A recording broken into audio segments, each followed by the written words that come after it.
Subscribe करें और bell दबाएं ताकि कोई खबर रह न जाए। शुक्रिया शाहान साहब, दोनों हज़रात का शुक्रिया। वैसा मैं आपसे पहले गुफ्तगू आगाज़ करना चाहूँगी। ज़ाहिर आबाद बड़ा अहम किरदार अदा करता है। जब हम कंस्ट्रक्शन की बात करते हैं, हम जब तामीराती शोबे की बात करते हैं, और जब ये नया हाउसिंग पाकिस्तान स्कीम आई तो उसके बाद लोगों ने धड़ाधड़ जो है वो लोन के लिए अप्लाई करना शुरू किया कि ताकि उनको कर्जा मिले बैंकों से और उसके बाद अपना घर तामीर करें। लेकिन अगर इस तरह की शराइत IMF की जानिब से आती हैं तो इंडस्ट्री को कितना नुकसान पहुँचेगा इससे?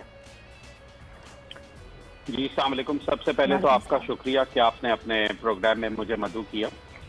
अच्छा, मैं सिर्फ दो चीजें लेकर चलूंगा कि जिस वक्त खान साहब ने अपनी कैंपेन का आगाज किया था तो आपको याद होगा कि उस वक्त 50 लाख घरों की और 1 करोड़ नौकरियों की बात की थी, और इसी मैनिफेस्टो और इसी मंशूर के तहत उनको जो है पाकिस्तानी अवाम ने वोट देकर इक़्तिदार में लेकर आए। उसके बाद जो है वो 50 लाख घर पीछे चले गए। फिर खान साहब को कुछ ख्याल आया चीज़ों का तो उन्होंने कर्जे बंद करी। और ज़ाहिर है आपको मालूम है कि हम लोग जो हैं वो गुर्बत की बॉर्डर लाइन के ऊपर है। हमारा मेजॉरिटी तबका जो है वो इस वक्त गुर्बत की बॉर्डर लाइन के ऊपर है, आगे पीछे। तो जो ये लेकर आए थे खान साहब के जी टैक्स वो इनको हमें लोन दिया जाएगा, ये देखें ये लोन से ना उन लोगों का फायदा है जो गरीब आवाम है, जो कभी घर नहीं बना सके या नहीं घर बना सकते। क्योंकि जाहिर है बहुत सारी चीजें in terms of land value, in terms of apartment मैं बना रहा हूँ या कुछ भी मैं कर रहा हूँ, कॉस्ट ऑफ कंस्ट्रक्शन को लेने तो हर चीज बहुत महंगी हो गई है। तो एक ही चीज तो खान साहब ने बहुत अच्छा एक कदम लिया था कि उन तमाम लोगों को एक अच्छे रेट्स के ऊपर देखे। मैं एक मिसाल देता हूँ कि कोई है जिसने 60 लाख रुपए का लोन लिया, उसकी 40,000 रुपए माहाना किस्त है। मैं ऐसे लोगों को, बहुत सारे लोगों को जानता हूँ क्योंकि मेरा इसी फील्ड से ताल्लुक है, बिल्डिंग कंस्ट्रक्शन से। 60 लाख रुपए लोन देकर 40,000 रुपए महीना उस पे ऑफ कर रहे हैं। अगर यही लोन 60 लाख रुपए लेते और ये खान साहब की सब्सिडी जो गवर्नमेंट की तरफ से दी जा रही है ना दी जाती, तो ये 60 लाख के लोन को पे ऑफ करने के लिए मंथली 1 लाख रुपए या 90,000 95,000 रुपए दे रहे होते। तो देखें ये उन अवाम का, उन गरीब लोगों का, वाइट कॉलर लोगों का फायदा है। IMF, मैं as a nation, as a Pakistani, मैं ये चाहता हूँ और मेरी ख्वाहिश भी यही है कि जिस तरह IMF हमें हम क्योंकि उसका फॉर्म है, हम उसके अंदर फॉल करते हैं IMF, हमें तो सबसे पहले तो IMF से निकलना पड़ेगा। उस निकलने के लिए हमें अपने टैक्स के मामलात को बेहतर करना सर, ये बहुत लॉन्ग टर्म प्लानिंग है और अफसोस की बात ये कि अभी तक इस लॉन्ग टर्म प्लानिंग में किसी हुकूमत ने काम नहीं किया।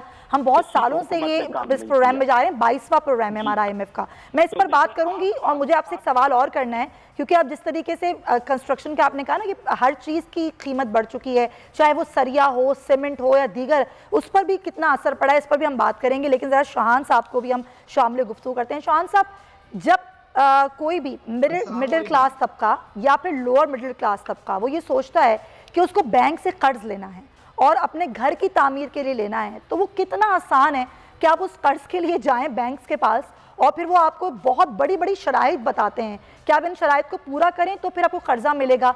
तो ये जो नया हाउसिंग पाकिस्तान स्कीम है, इसके तहत कितने लोगों को कर्जा मिल चुका है और ये कितना आसान है?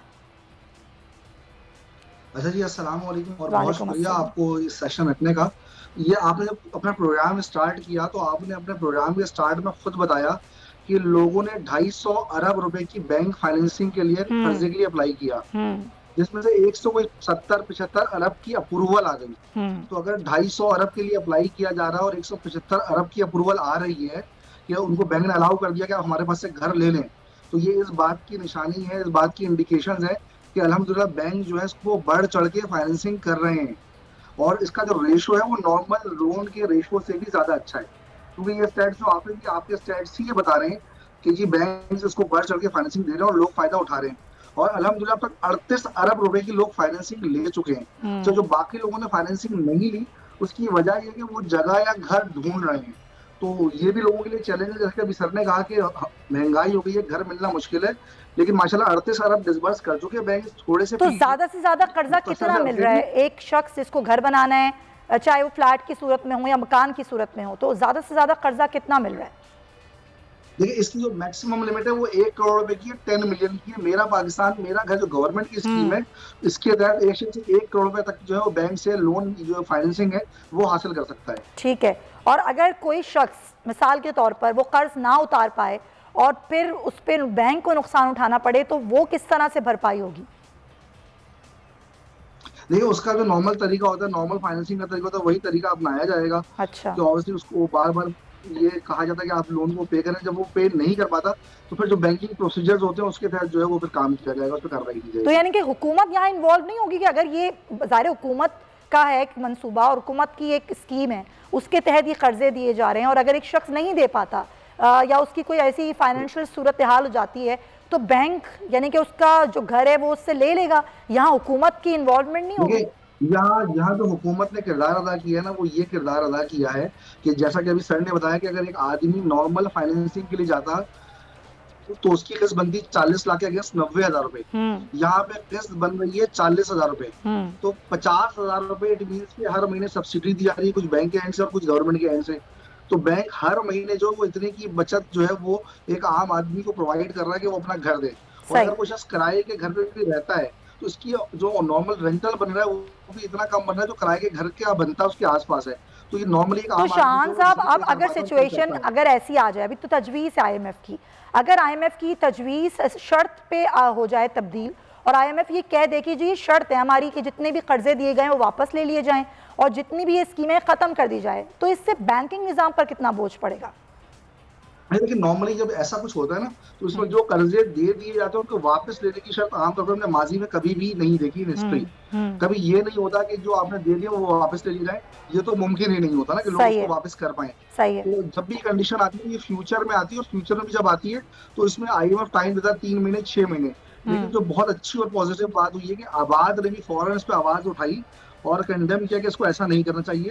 और जो बहुत अच्छी बात गवर्नमेंट एंड से हुई वो भी ये हुई, गवर्नमेंट और स्टेट बैंक ने भी कहा कि हम कोई ऐसी चीज प्लान आउट नहीं कर रहे।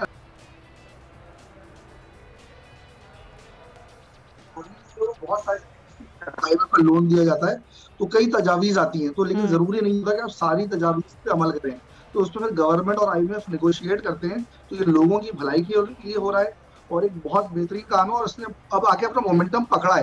अब तो लोगों ने माशाल्लाह इसके अगेंस्ट फाइनेंसिंग शुरू की है, तो इंशाल्लाह हमें उम्मीद है कि ये आगे कंटिन्यू रहेगा। और अभी से भी IMF की बहुत सारी तजावीज़ में से एक तजावीज़ ये भी है।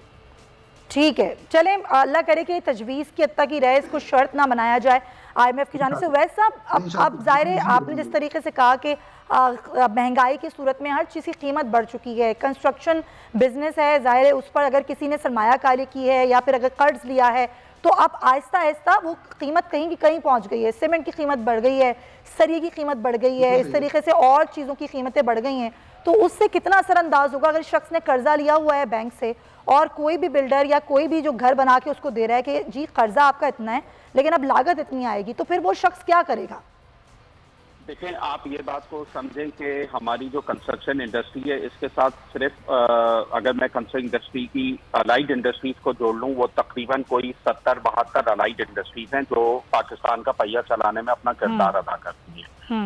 और ये जो आप लोन की बात कर रही हैं, देखें मैंने आपसे गुजारिश करी, इससे किसी अमीर आदमी का फायदा नहीं है, इससे आपके जो वाइट कॉलर लोग हैं जो एक जॉब कर रहे हैं उन लोगों का फायदा। और अगर उन्होंने कर्जा लिया हुआ है और कर्जा लेने के बाद किसी जगह के ऊपर हाउसिंग स्कीम में या किसी अपार्टमेंट में उन्होंने अपनी बुकिंग कराई हुई है, कल करा के आप उनकी तो ताकत और उनकी सकत में नहीं है कि वो प्रॉपर्टी बाय कर सकें। आज देखें मैं सरिया खरीद रहा हूँ 1,90,000 रुपए टन के ऊपर, आज से चंद महीने पहले मैं यही सरिया 1,30,000 रुपए टन खरीद रहा था। 2018 में यही सरिये की कीमत 70-75,000 रुपए टन थी।